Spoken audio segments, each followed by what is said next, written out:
Hello students, आप लोग कैसे हैं। उम्मीद करता हूं कि आप लोग बहुत ही बढ़िया होंगे। ठीक है, तो आज की इस वीडियो में आपको क्लास 12 की फिलोसफी के आपको इस वीडियो में 37 ऑब्जेक्टिव आपको हम इस वीडियो के अंदर याद कराने वाले हैं। ठीक है, तो आप लोग इस वीडियो को शुरू से अंत तक बने रहिएगा। अगर आप लोग को यह वीडियो पसंद लगता है तो वीडियो को आप लोगों को शेयर कर देना और चैनल को आप लोगों को सब्सक्राइब भी कर लेना। ठीक है, ताकि ऐसी वीडियो आप लोगों को यूजफुल मिलते रहे। ओके, चलिए तो हम लोग स्टार्ट करते हैं। उससे पहले हम बता दें कि प्रत्येक आंसर आप लोगों को 4 से 5 सेकंड 4 to 5 सेकंड के अंदर आप लोगों को बताते चलना है। ठीक है, इसका पीडीएफ जो है टेलीग्राम चैनल पर आपको डल गया होगा, वहाँ से आप लोग जाकर डाउनलोड कर सकते हैं। ठीक है, लिंक आपको डिस्क्रिप्शन में मिल जाएगा, नहीं तो आप लोग जाकर टेलीग्राम में आप लोग सर्च करेंगे एग्जाम प्री। क्या सर्च करेंगे? Exam pre. अगर आप लोग जाकर सर्च करिएगा टेलीग्राम चैनल में तो आपको लोगो मिलकर आएगा इस तरह सा, जिस तरह से आपको यूट्यूब पर है। ठीक है, वैसा आपको लोगो आएगा, उस पर आपको क्लिक करके आपको टेलीग्राम से भी जुड़ जाना है। ओके, चलिए तो हम लोग स्टार्ट करते हैं। आप लोग बताते चलिएगा। ठीक है, प्रत्येक आंसर आप लोग को बताना है। देखिएगा, ये जो चैप्टर का जो दूसरा जो है आपको भागवत गीता का दर्शन है। क्या है? भागवत गीता का दर्शन। आज चैप्टर नंबर 2 का कंप्लीट ऑब्जेक्टिव इस वीडियो में याद करेंगे। तो आपको एक नंबर क्वेश्चन हम देख लेते हैं। फर्स्ट नंबर देखिए क्या करा है गीता के अनुसार कर्म कितने प्रकार हैं। गीता के अनुसार जो है कर्म कितने प्रकार के हैं?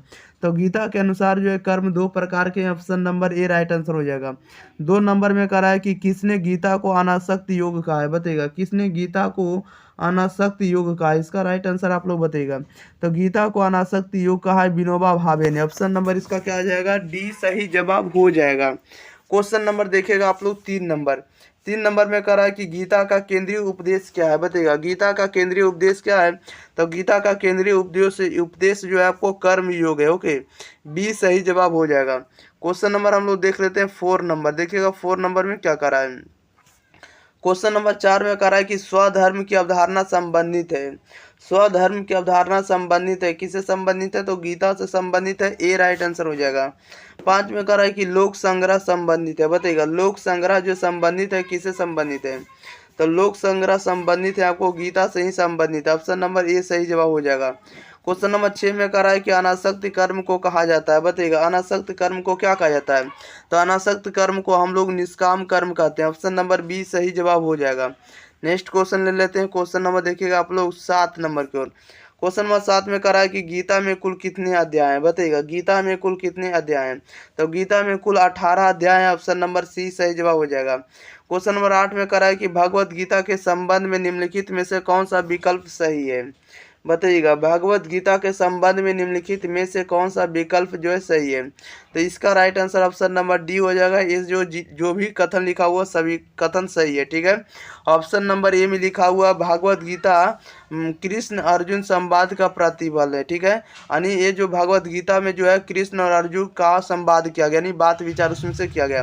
क्वेश्चन नंबर 8 में ही बी का जो ऑप्शन लिखा हुआ है भगवत गीता महाभारत का एक क्या है तो भाग, ये भी बात सही है। ठीक है, और सी में आपको भगवत गीता जो भगवान का गीत है। ये तीनों बात जो आपको बोला गया, तीनों स्टेटमेंट ये क्या है सही है। ठीक है, भगवत गीता के संबंध में सभी कथन सही है। डी सही जवाब लगाएंगे। ओके, नेक्स्ट क्वेश्चन हम लोग ले लेते हैं। क्वेश्चन नंबर आप लोगों के बीच है 9 नंबर।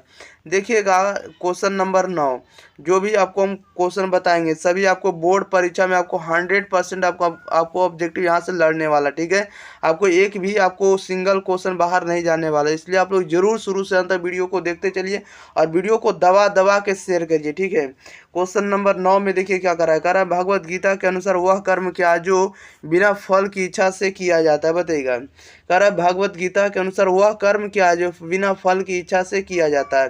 तो बिना फल की इच्छा से किया जाने वाले कर्म को हम लोग निष्काम कर्म कहते हैं। बी राइट आंसर हो जाएगा। 10 में कह रहा है निम्नलिखित में से कौन भगवत गीता के अनुसार ईश्वर के अवतार है। बताइएगा भगवत गीता के अनुसार जो है ईश्वर के अवतार कौन है। तो ईश्वर के अवतार आपको श्री कृष्ण है। Option number C right answer हो जाएगा। नेक्स्ट क्वेश्चन ले लेते हैं। क्वेश्चन नंबर देखिएगा आप लोग 11 नंबर की ओर। क्वेश्चन नंबर 11 आप लोगों के बीच आ चुका है। 11 में कह रहा है कि भारतीय दर्शन में कर्म सिद्धांत के अनुसार कर्म का फल क्या हो सकता है। बताइएगा भारतीय दर्शन में कर्म सिद्धांत के अनुसार कर्म का फल क्या हो सकता है। तो कर्म का फल हो सकता है बंधन से मुक्त हो सकता है, जीवन में दुख हो सकता है, या पुनर्जन्म हो सकता है, या तो आपको ये तीनों कथन हो सकता है, इसलिए सभी हो जाएगा। इसका राइट आंसर डी हो जाएगा, इनमें से सभी।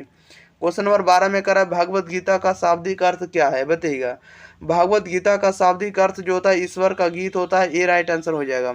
क्वेश्चन नंबर 13 में कह रहा है निष्काम कर्म क्या है, बताइएगा निष्काम कर्म क्या होता है।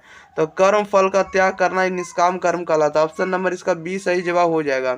नेक्स्ट क्वेश्चन ले लेते हैं। क्वेश्चन नंबर देखिएगा 14। क्वेश्चन नंबर 14 में कह रहा है भागवत गीता में कौन से विचार पाए जाते हैं, बताइएगा भागवत गीता में कौन से विचार पाए जाते हैं।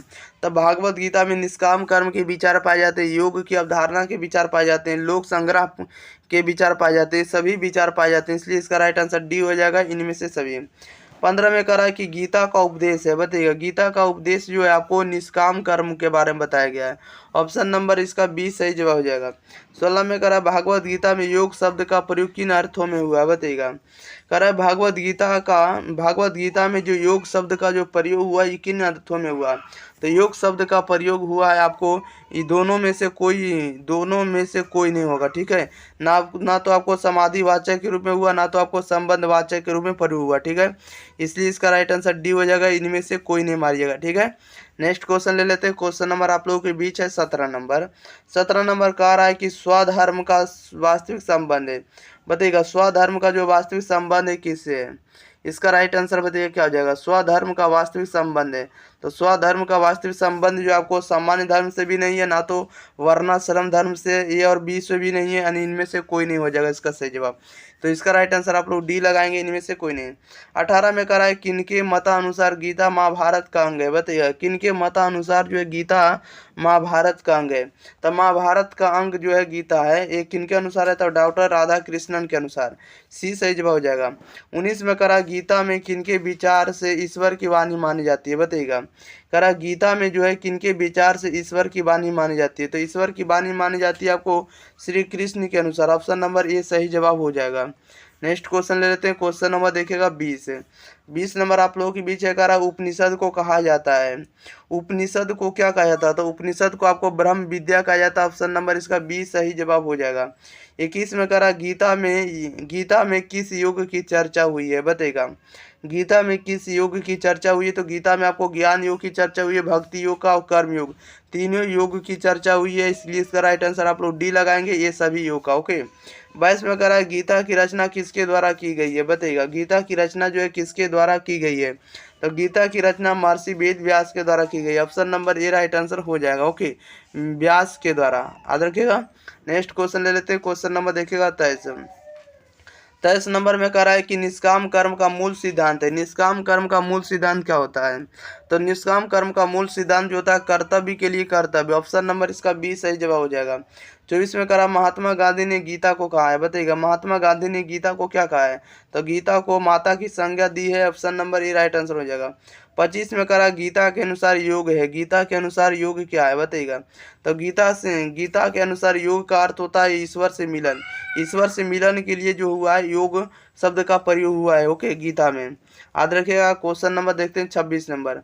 क्वेश्चन नंबर 26 में कह रहा है गीता रहस्य की रचना किसने की है, बताइएगा गीता रहस्य की रचना किसने की है। तो बाल गंगाधर तिलक ने गीता रहस्य नामक पुस्तक की रचना की, ओके, ऑप्शन नंबर ए सही जवाब हो जाएगा। क्वेश्चन नंबर आप लोगों के बीच अब देखते हैं कितना नंबर, 27 नंबर। अब 27 नंबर आप लोगों का आंसर बताते चलना, ठीक है। क्वेश्चन नंबर 27 आप लोगों के बीच आ चुका है। क्वेश्चन नंबर 27 में कह रहा है किसके अनुसार गीता कर्म का विज्ञान है, बताइएगा किसके अनुसार गीता कर्म का विज्ञान है। इसका राइट आंसर आप लोग बताइएगा, सही क्या हो जाएगा, सही इसका सही जवाब बताइएगा किसके अनुसार गीता कर्म का विज्ञान है। तो कर्म का विज्ञान जो है किसके अनुसार है, तो बाल गंगाधर तिलक के अनुसार, ऑप्शन नंबर ए सही जवाब हो जाएगा। 28 में कह रहा कि अनासक्ति योग नामक ग्रंथ की रचना किसने की है, बताइएगा अनासक्ति योग नामक ग्रंथ की रचना किसने की है। तो महात्मा गांधी ने की, ऑप्शन नंबर इसका बी सही जवाब हो जाएगा। 29 में कह रहा है भागवत गीता को कर्म शास्त्र किसने कहा, बताइएगा भागवत गीता को कर्म शास्त्र किसने कहा है।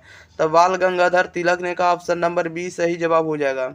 क्वेश्चन नंबर देखिएगा आप लोग 30 नंबर की ओर।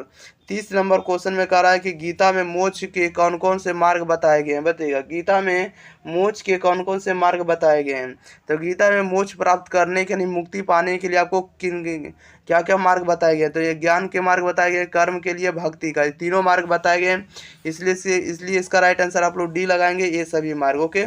31 में कह रहा है कि त्रिगुण होते हैं, बताइएगा त्रिगुण होते हैं, त्रिगुण कौन कौन होते हैं, तो त्रिगुण कौन कौन होते हैं, इसका राइट आंसर बताइएगा। तो त्रिगुण देखिए इसमें से आपको बताना कि त्रिगुण कौन है, तो त्रिगुण आपको रज है, रज आपको त्रिगुण के ही उदाहरण है, ओके।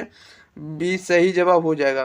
क्वेश्चन नंबर 32 में कह रहा है कि गीता में परमात्मा के कौन स्वरूप बतलाए गए हैं, बताइएगा। कह रहा है गीता में परमात्मा के कौन स्वरूप बतलाए गए हैं। तो आपको व्यवहार है व्यक्त एवं अव्यक्त, व्यक्त और अव्यक्त स्वरूप का जो आपको गीता का आपको यहाँ पर क्या है, तो आपको स्वरूप बताया गया। ठीक है, आप लोग इसको याद रखेगा। गीता में जो है परमात्मा के जो स्वरूप बतलाए गए हैं, इसका जो चित्र बनाया गया है ये कैसा बताया गया, तो ये आपको व्यक्त और अव्यक्त, इसको बना भी सकते हैं और इसको नहीं भी बना सकते, इसलिए इसको हम लोग व्यक्त और अव्यक्त कह सकते हैं। ओके, क्वेश्चन नंबर देखिएगा 33 नंबर में कह रहा है किसके अनुसार गीता माता है, बताइएगा। किसके अनुसार जो है गीता माता है, किसके अनुसार गीता माता है, तो महात्मा गांधी के अनुसार गीता जो आपको माता है। 34 में कह रहा है किसके अंतिम भाग को उपनिषद कहते हैं, बताइएगा। किसके अंतिम भाग को उपनिषद कहते हैं, तो वेद के अंतिम भाग को हम लोग उपनिषद कहते हैं, सी सही जवाब हो जाएगा। नेक्स्ट क्वेश्चन ले लेते हैं, क्वेश्चन नंबर 35 नंबर कह रहा है कि गीता में स्वधर्म का क्या अभिप्राय है, बताइएगा। गीता में स्वधर्म का क्या अभिप्राय है, तो गीता में स्वधर्म का अभिप्राय होता है जिस वर्ण का जो स्वाभाविक कर्म है वही उसका क्या है, तो स्वधर्म है। जिस वर्ण का जो स्वाभाविक कर्म है वही उसका स्वधर्म है। ठीक है, 36 नंबर में कह रहा गीता में योग शब्द का व्यवहार हुआ है, बताइएगा। गीता में योग शब्द का व्यवहार किसके लिए हुआ, तो गीता में योग शब्द का व्यवहार आत्मा का परमात्मा से मिलन के लिए हुआ है। ऑप्शन नंबर इसका बिल्कुल ही बी सही जवाब हो जाएगा। क्वेश्चन नंबर देखिएगा आप लोग 37 कह रहा है कि वेद कितने हैं, बताइएगा। वेद कितने आप लोगों को पता होना चाहिए कि वेद कितने हैं, तो वेद आपको 4 है। ठीक है, आप लोग इसको याद रखिएगा। ठीक है, चलिए तो इसका राइट आंसर आपका डी हो जाएगा। जो भी इसमें से ऑब्जेक्टिव था आपको बोले थे 37 के 37 ऑब्जेक्टिव हम आपको याद करवा देंगे। सभी आपको ऑब्जेक्टिव याद भी हो गया होगा, इसलिए आप लोग इस वीडियो को आप लोग दबा दबा के शेयर करिए और इस चैनल को आप लोग इतना सब्सक्राइब करिए कि ताकि हमारे पढ़ाने में और मनोबल बढ़े रहे। ओके, और हम ऐसा वीडियो और आपको सब्जेक्टिव और ऑब्जेक्टिव दोनों तरह के आपको वीडियो प्रोवाइड करते रहें। आपको फिलहाल अभी जो भी मिल रहा है वीडियो आपको क्या मिल रहा है, तो ओनली ऑन आपको सब्जेक्ट ऑब्जेक्टिव मिल रहा है। ठीक है, इसी पर आपको सब्जेक्टिव का भी वीडियो फिलोसफी का दिया जाएगा। ठीक है, अगले बार जो बहुत ही डिमांड था फिलोसफी का, इसलिए पहले हम आपको फिलोसफी का ही वीडियो आपको प्रोवाइड कर रहे हैं। ठीक है, चलिए तो मिलते हैं अगली वीडियो के साथ, तब तक के लिए thank you for watching this video, धन्यवाद।